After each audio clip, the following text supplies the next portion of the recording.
So in 1981, 33-year-old karate champion Bruce Kumar Francis came to China, hoping to meet some Chinese martial artists and learn something from them. He is said to have begun learning Chinese martial arts at the age of 6. And since China is the cradle of this art, he wished to compete with people here. Okay, So, I mean, I think he...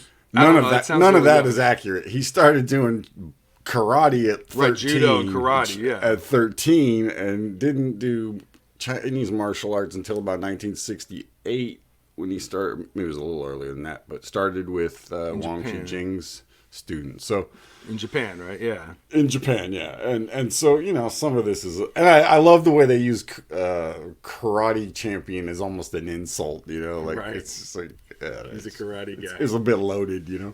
So the next paragraph, he heard that the Beijing Sports University is the base for martial arts. So Francis came here and decided to kick up a row at the university. After several rounds of fighting with students and others who learned martial arts, the man could not find anyone who could beat him.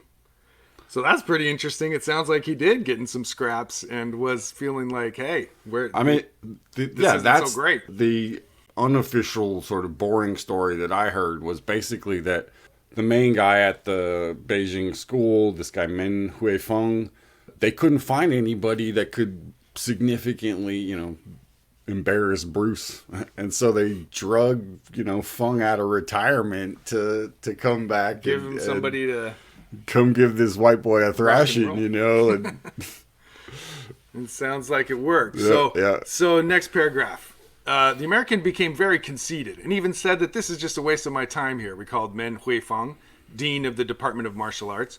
And Master Men, in the book Power of Internal Martial Arts, he talks about him. He sounded like a good teacher, but pretty much confined to the wushu government system.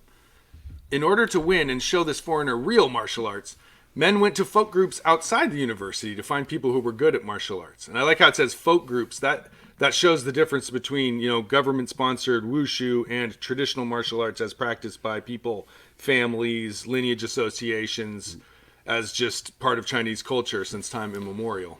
right, not the official government. Right. The actual fighters are oftentimes found outside the government bureaucracy,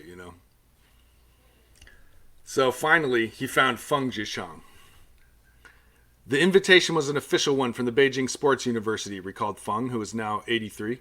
Feng had comparatively high attainments in martial arts, and since he thought that it would not be hard to beat the foreigner, he accepted the invitation. So they found Master Feng to come teach this foreigner a lesson, basically. That's right. Francis, in Feng's memory, was a very tall man with a strong body, but looked very arrogant.